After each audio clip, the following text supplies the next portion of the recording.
నమస్తే. ఇన్నాళ్ళు నన్ను సపోర్ట్ చేస్తూ, ఎంకరేజ్ చేస్తూ మీ ప్రేమని నాకు అందిస్తున్న ప్రతి ఒక్కరికి కృతజ్ఞతలు. అలాగే ఈ వీడియో కూడా ఖచ్చితంగా మీకు ఉపయోగపడుతుంది. లైక్, షేర్ అండ్ సబ్స్క్రైబ్ చేసి మీ సపోర్ట్‌ని నాకు అందించండి. అలాగే ఈ వీడియో పట్ల మీకున్న అభిప్రాయాన్ని కామెంట్ సెక్షన్‌లో కామెంట్ చేసి తెలియజేయండి. ఇప్పుడు వీడియోని చూద్దాం. జ్యోతిష్య శాస్త్రం ఒక అద్భుతం. వేదాంగమైన జ్యోతిష్య శాస్త్రం అనేటువంటిది మానవ జీవన గమనానికి ఒక వరం. జ్యోతిష్య శాస్త్రం నీ జీవితంలో వెలుగునింపే ఒక భాష. ఆ భాష నీకు అర్థమైతే ప్రకృతి నీతో మాట్లాడుతుంది. అస్ట్రాలజీ నేర్చుకోవాలి అనుకునే వారికి అద్భుత అవకాశం. మురళీధర శర్మ గారి అస్ట్రాలజీ క్లాసెస్ అతి త్వరలో మొదలు కాబోతున్నాయి. 100% జాబ్ గ్యారంటీ. వివరాల కొరకు సంప్రదించండి. నమస్తే, వెల్కమ్ టు అవర్ ఛానల్. నేను పద్మిని. ప్రస్తుతంతో పాటు ప్రముఖ ఆధ్యాత్మికవేత్త, అస్ట్రాలజర్, అలాగే లైఫ్ కోచ్ శ్రీమతి డాక్టర్ సుధా గారు మనతో పాటు ఉన్నారు. మాట్లాడదాం. సుధా గారు నమస్తే అండి. నమస్కారం పద్మిని. బాగున్నారా సుధా గారు? ఫైన్. మీరందరూ ఎలా ఉన్నారు? మేము అందరం బాగున్నాం. గుడ్. సెప్టెంబర్ మాసం వచ్చేస్తుంది. మీరు బోర్డు మీద రాసినట్టుగానే ఎస్, సెప్టెంబర్ భాద్రపద మాసం కూడా సెప్టెంబర్ ఇంచుమించు 4వ తారీఖు మొదలవుతుంది. ఎలా ఉండబోతోంది సెప్టెంబర్ మాసం ద్వాదశ రాశుల వాళ్ళకి? అందరూ వేచి ఉంటారు కదా దాని గురించి. యాక్చువల్ గా ఫస్ట్ ఎప్పటికైనా మన రాశి ఫలితాలు మాట్లాడుకున్నాం అంటే మనం గోచారం మాట్లాడుకోవాలి. సో ఇక్కడ ఏమేమి ప్లానెట్స్ అంటే గ్రహాలు ఉన్నాయో చూద్దాం. ఏ ఇంట్లో ఉన్నాయి, ఏమేమి రాశిలో ఉన్నాయో చూద్దాము. సో ఫస్ట్ మనం ఎప్పుడు మాట్లాడుకునేది ఏంటి, మనం గురువు గురించి మాట్లాడుకుంటాం. గురువు ఏమో మనకేమో వృషభంలో ఉన్నారు. అలాగే మనకి మార్స్ అంటే ఏంటి, మేషానికి అధిపతి. ఆయన ఏమో ఇక్కడికి బుధుడి ఇంట్లోకి వస్తున్నాడు అనమాట, అంటే మనకి మిథునంలో. అలాగే బుధుడు దిగుతున్నారు ఎక్కడికి, మనకి సింహానికి. ఆల్రెడీ రిట్రోగ్రేడ్ అయ్యి దిగడం అంటే సెప్టెంబర్ 4th కి 5th కి అలా దిగుతున్నారు అనమాట. తర్వాత కేతు ఏమో మనకి కన్యలోనే ఉన్నారు. అలాగే రాహు మనకి మీనంలో ఉన్నారు. శని ఏమో రిట్రోగ్రేడ్ లో మనకి కుంభంలోనే ఉన్నారు. ఇంకోటి ఏంటంటే మనకి ఇక్కడ శుక్రుడేమో మనకి ఆగస్ట్ ఎండ్ నుంచి మనకి సెప్టెంబర్ 18th వరకు ఇందులో అంటే ఏంటి కన్యలో ఉంటున్నారు. మళ్ళా ఆయనేమో తులాకి వెళ్తున్నారు సెప్టెంబర్ 18th కి. రవి ఏమో మనకి సెప్టెంబర్ 16th కి కన్యకి దిగుతున్నారు అనమాట. అలాగే బుధుడు నేను ఇందాక మాట్లాడినట్టు కిందకు వస్తున్నారు, సింహానికి వస్తున్నారు. సో ఇవి గ్రహచారాలు. మనం ఎప్పుడు అనుకున్నట్టే కొన్ని రాసులకి చాలా బాగుంటాయి, కొన్ని రాసుల వారికి మిశ్రమంగా ఉంటాయి. జనరల్ గా మనం చూసామంటే అన్ని మిశ్రమ ఫలితాలే మనం చెప్తూ ఉంటాం, ఎందుకంటే మనకి షార్ట్ టర్మ్ పీరియడ్ ఇది, అంటే 30 రోజులకి మాట్లాడుకుంటున్నాము. సో ఈ గ్రహచారం పట్టే మనం అన్ని రాసుల వారికి మాట్లాడుకోవాలి. సో అందరికి మిశ్రమ ఫలితాలు కొన్ని రాశులకి చాలా బాగుంటాయి. ఎస్పెషల్లీ వృశ్చిక రాశికి, మేష రాశికి చాలా బాగుంటుంది. ఎందుకు బాగుంటుంది అనేది కూడా ఒకసారి మనం వివరంగా తెలుసుకుందాం. అలాగే సో మంత్లీ కాబట్టి 30 రోజులకి సంబంధించి కాబట్టి కుజ, బుధ, రవి, శుక్రుల్ని బేస్ చేసుకుని మీరు ఇప్పుడు చెప్పేటటువంటి ఫలితాలు మొత్తం అన్ని చూసుకుంటాం. ఎందుకంటే అరే కేతు, రాహు కూడా చూసుకోవాలి కదా, మేజర్ గ్రహాలు. ఎప్పటికైనా గ్రహచారం అంటే ఏంటి, గోచారం చూసినప్పుడు మనం మేజర్ గ్రహాలని ఎక్కువ తీసుకుంటాం, అంటే పరిగణనకి ఎక్కువ తీసుకుంటాం. ఇవి చిన్న చిన్న అంటే ఏంటంటే తొందరగా మూవ్ అయ్యే ప్లానెట్స్ కనుక మనం కొంతవరకు చెప్పగలుగుతాం.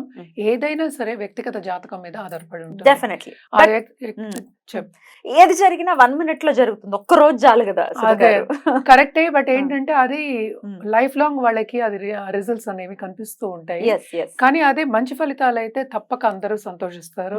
అవే ఏంటంటే కొంచెం ఏదైనా నలత వచ్చింది, లేకపోతే మెడికల్ ఇష్యూస్ వచ్చాయి, లేకపోతే మనీ వెళ్ళిపోవడం, అలాగే సంపద పోవడం కానీ, లేకపోతే ప్రమోషన్ రాకపోవడం కానీ, లేకపోతే ఉద్యోగం పోవడం కానీ, ఉద్యోగం మార్పిడి కానీ, ఇలాంటివి జరిగినప్పుడు అందరికీ కన్సర్న్ అనేది ఎక్కువ అవుతుంది, యాంగ్జైటీ ఎక్కువ అవుతుంది.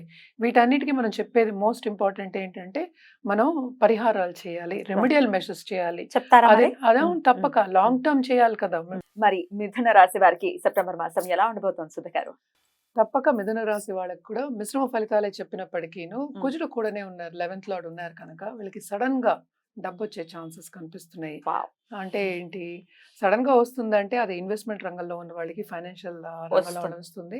అలాగే ఏదైనా పూర్వీ క్లాసులు రావాలన్నా, లేకపోతే ఏమైనా ఇంకోళ్ళు ఇచ్చిపుచ్చుకోవడం అంటాం కదా, ఎక్కువ డబ్బు ఇవ్వడం కానీ, యాజ్ ప్రజెన్స్ అనుకుందాము, అలాగా ఖరీదైన వస్తువులు ఇచ్చిపుచ్చుకోవడం అనేది తప్పక జరుగుతుంది. 12th గురువు ఉన్నప్పటికీ జరుగుతుంది, ఎందుకంటే తప్పక గురుడు అనేది బ్లెస్సింగ్ ఉంటుంది మనకి. అండ్ ఆల్సో ఏంటి, డబ్బు అనేది, ఖర్చు అనేది కామన్ అది. ఎందుకంటే రోజువారీ జీవితంలో ఖర్చు లేకుండా ఏం జరుగుతుంది, ఏమి జరగదు. తప్పక ఖర్చు ఉంటుంది కానీ రాబడి కూడా ఉంటుంది వీళ్ళకి. Especially first half of this month, ఎందుకంటే ఈ రాశికి అధిపతి ఏమో మనకి 2వ ఇంట్లో ఉన్నారు, 4th 5th వరకు ఉన్నారు అనుకుందాం. సో ఆయన ఉన్నంత వరకు తప్పక ఏంటంటే ఆ టైంలో ఇచ్చిపుచ్చుకోవడం అనేది జరుగుతుంది. వచ్చే ఛాన్సెస్ కూడా ఎక్కువ కనిపిస్తున్నాయి. ఫైనాన్షియల్ రంగంలో ఉన్న వాళ్ళకి, ఇన్వెస్ట్మెంట్ రంగంలో ఉన్న వాళ్ళకి తప్పక రాబడి అనేది ఎక్కువ ఉంటుంది. అంటే ఏంటంటే లాభం అనేది ఎక్కువ కనిపిస్తోంది అని చెప్పాలి.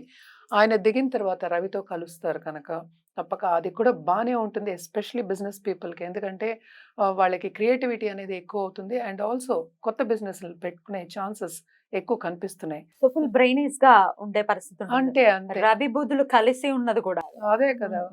అండ్ మూడో ఇంట్లో ఉన్నప్పటికీ కొన్ని ఇబ్బందులు ఉన్నప్పటికీను ఉంటాయా అంటే మూడో కలయిక అంత మంచిది కాదు అని చెప్పుకుంటాం. కానీ ఇది గోచారం ప్రకారం చూసుకోవాలి, గోచార రీత్యా చూసుకున్నప్పుడు అది మంచిదే అవుతుంది అనమాట. ఎందుకంటే 3-6-11 లో ఎప్పుడైనా కొన్ని ప్లానెట్స్ మనకి సంచారం జరిగినప్పుడు మంచిదే అని చెప్తూ ఉంటాం. సో లాభం అనేది ఇస్తాడు కదా మరి. సో మనం శ్రమ పడింది లాభం ఎలా వస్తుంది? కూర్చున్న చోట నాకు లాభం రావాలి, ఎలా వస్తుంది? రాదు. సో బిజినెస్ పీపుల్ ఎస్పెషల్లీ రోజు కష్టపడాలి. సో తప్పక లాభాలు అనేవి ఎక్కువ ఘోషిస్తున్నాయి వీళ్ళకి. సో బాగుంటుంది అని చెప్పాలి. అండ్ 4th house లో మనకేమో కేతు ఉన్నారు. కేతు ఉన్నప్పటికీ 10th house రాహు కనుక తప్పక ఆన్లైన్ బిజినెస్ చేసే వాళ్ళకి చాలా బాగుంటుంది. అలాగే ఏంటంటే ఎక్కువ బిజినెస్లో విస్తరిస్తాయి. అంటే సింగిల్ కన్సల్టెంట్ కింద కానీ, లేకపోతే ఆన్లైన్లో ఒకళ్ళ కింద పనిచేసే వాళ్ళకి కానీ ఫారిన్ టచ్ వస్తుంది. అలాగే కొత్త బిజినెసెస్ వచ్చే ఛాన్సెస్ ఉన్నాయి, కొత్త ఆపర్చునిటీస్ వచ్చే ఛాన్సెస్ ఉన్నాయి. అలాగే ట్రావెలింగ్, ఎస్పెషలీ స్టూడెంట్స్కి కూడా ట్రావెలింగ్ అనేది తప్పక ఉంటుంది. అలా ఈ నెల వరకే మనం మాట్లాడుకుంటున్నాం కనుక అది సూచనలు. అంటే ఏంటంటే స్టెప్పింగ్ స్టోన్ కింద ముందుకెళ్లే సూచనలు అయితే బాగా కనిపిస్తున్నాయి.